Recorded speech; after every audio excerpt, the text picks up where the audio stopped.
అయిపోయిందని మనము మొదటి మీటింగు ఉద్యమకారులుగా ఇక్కడ వచ్చినాము.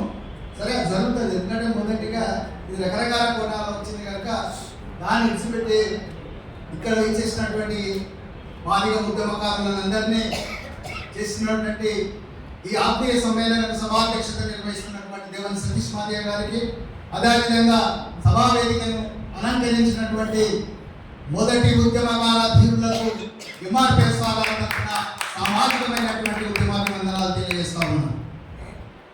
నా ఆత్మీయ బంధువులారా, నా ఆత్మీయ ఉద్యమకారులారా, నా పేరు రాయగంటి రామదాస్ మాదిగ.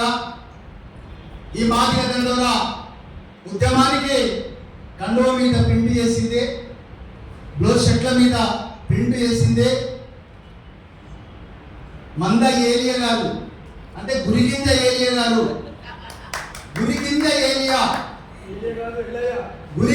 ఏలియా గారు ఆయన రథాన్ని ప్రారంభం చేసినప్పుడు చిత్రకారుణ్ణి ఏ చేతులతోటే, ఈ చేతులే ఆయన రథాన్ని తయారు చేసి నారవారిపల్లి నుంచి ప్రారంభమైతే మహబూబ్నగర్ జిల్లాలో మొత్తం చెప్పి హైదరాబాద్ ఎంట్రీగానే ఇక్కడ నుంచి మహబూబ్నగర్ జిల్లా నుంచి పంపడం జరిగింది. ఆ పంపిన రథం మీద ఆ రోజుకే కుట్రవండి మేరీ మాదిగ ఫోటో, కృపాకరణ ఫోటో వేస్తే వద్దని చెప్పిండు. మహబూబ్నగర్ జిల్లాలో నన్ను పాపులోడు అనుకుంటాడు, మాదిగోడు అనుకోడు ఆర్టిస్ట్, నేను కానీ మా ఆయన కానీ స్టిల్ ఇప్పటికీ. మరి ఆ విధంగా ఆ రోజు ఈ చేతులతోటి, ఈ నోరుతోటే ఉరిగింజ ఏలియా గొప్పోడని చెప్పిన ఉద్యమం ద్వారా నిలదీసిన తర్వాత సింగరెడ్డి పరమేశ్వర్ గారిని కన్వీనర్గా పనిచేస్తే ఎంబడే ఇక్కడ కూర్చున్న సతీష్ మాదిగ, ఇంకొక ఆయన మంగళూరు వెంకటేష్ మాదిగ ఉంటారు, వాళ్ళని పెట్టేసి ఆ రోజుల్లోనే మహబూబ్నగర్ జిల్లాలో కోటీశ్వరులు అటువంటి వాళ్ళం మేము అప్పుడు. మరి ఆ రోజుల్లో ఈశ్వరాస్ దగ్గరికి నందమూరి హరికృష్ణ షాప్ దగ్గరికి వచ్చిండు. వస్తే ఇదే సతీష్ మాదిగ కుట్రలు అన్నీ, నువ్వు ఎట్లా ఒక జిల్లా అధ్యక్షుడు నుండి ఎట్లా వస్తావు దానికి సంజాయి చెప్పమని చెప్పి నన్ను స్టేషన్ గల్పూర్కి ఇన్ఛార్జ్ చేస్తాను నువ్వు పో అని చెప్పిండు. ఎవరు నువ్వు నన్ను పంపని, అది ఎక్కడ జరిగింది చర్చ, విజయవాడకు మాట్లాడరమ్మని చెప్తే పోతే రేవెళ్ళపోయినప్పుడు మాట్లాడుతుంటే ఆ మాట్లాడే సందర్భంగా అందరు ఉండరు. అందులో సతీష్ మాదిగ ఉండడు, జీవక్క ఉంది. అక్కడ కూర్చొని మాట్లాడి ఇన్ఛార్జ్ చేస్తాడు. నాకు చెప్పులు లేకుండా వచ్చిన గురిగింజ ఏలియా ఈరోజు నీకు బొమ్మ పెట్టి పోతే మమ్మల్ని అంటావా? నేను ఎర్ర మాదిగోని, నికాసైన మాదిగోని, డాష్ మాదిగోని కాదు నేను. ఆ రోజు 99 రోజు రేవెళ్ళలో నిన్ను నిలదీసి ఓ నీతి నువ్వు పెట్టుకోపో అని వచ్చి నిలదీసి నిలబడి మొగోడిలాగా మాదిగోడిలాగా సంఘం పెట్టి ఆ ఒక మాదిగ హక్కుల పరిరక్షణ పెట్టి 99 నుంచి ఈ గొంతు అప్పటి నుంచి ఈ గురిగింజ ఏలియాను నిలదీస్తూ ఇప్పటి వరకు వచ్చింది.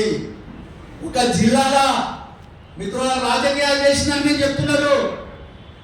మేము మా జిల్లాలో నక్సలైట్ల చేత నరసిరెడ్డిని చంపితే ఆ సందర్భంగా నేను ఎమ్మెల్యేగా పోటీ చేసిన. వర్గీకరణకు పోటీ చేసి ఖబర్దార్ వర్గీకరణ బిల్లును పెట్టాలని చెప్పి చేస్తే అక్కడ నామినేషన్ వేసిన వాళ్ళని మొత్తం కూడా నక్సల్స్ కోపురాన్ని చంపేసిండ్రు, పొలియదాసులను చంపేసిండ్రు.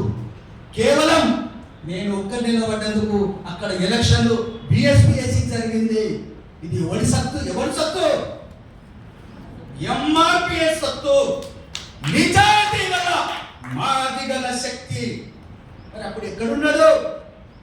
ఆ ఎలక్షన్లో ఇవాడే కృపన్నకి చెప్పి కృపన్న ద్వారా మాట్లాడిస్తే అన్న కృపన్న భయపడి మళ్ళీ మాకే చెప్పింది. మేము అక్కడ పెట్టి ఒక డిమాండ్ పెట్టి మాకు వర్గీకరణ కోసం ఎందుకోసం పెట్టిన డిమాండ్, మా జిల్లాల కీర్తి శేషులు సాధ్య అయినటువంటి డి విఠలరావు ఆంధ్రప్రదేశ్ కు ఎంపీల ఫోరం కన్వీనర్. ఆ కన్వీనర్ ఉన్నందుకు ఆ డిమాండ్ పెడితే రాజశేఖర రెడ్డి తోటి చర్చ జరిగి వాళ్ళు ఏ డిమాండ్ ఒప్పుకున్నా చేస్తా అని చెప్తే ఆ డిమాండ్ మీద అధ్యక్షుడిని కాంగ్రెస్ వాళ్ళని గురించి పెట్టి అక్కడ ఆ ఒప్పందం ఒప్పుకొని ఆ ఒప్పందంతో మీరా కుమారి గారిని కలిసినాం. ఆ ఒప్పందంతో కృపాకర్ నాయకత్వంలో సుదర్శన్ నాచప్ అనే కమిటీని కలిసినాం. ఏ ఖబర్దార్, ఈ వేదిక నుంచి మాట్లాడినవు నువ్వు, ఈ వేదిక నుంచే మాట్లాడినావు. గత వారం కింద ఎవరైతే నాయకులు ఉన్నారో వాళ్ళంతా కూడా నేను డిమాండ్ కోసం పని చేసినప్పుడు వాళ్ళు అధికార పక్షం నిలబడి మాట్లాడుతూ ఉన్నారు. నేను డిమాండ్ కోసం పని చేసినోని అని చెప్పినావు. ఇక్కడ ఈయనే బిడ్డ చెప్తుడా గులిగింజ ఏలియా ఇక్కడ కూర్చున్నారు. చూసుకో ఇప్పుడు వీళ్ళందెవరు వీడియోలో చూసుకో, దమ్ముంటారు పెట్టుండి ఆ గులిగింజ ఏలియా గారికి పెట్టండి. బిడ్డ నువ్వు మాట్లాడుతూ ఉంటావు, డబ్బు నీ సొత్తు కాదు. మీరు మాట్లాడుతుంటారు, ఏమని మాట్లాడుతుంటారు?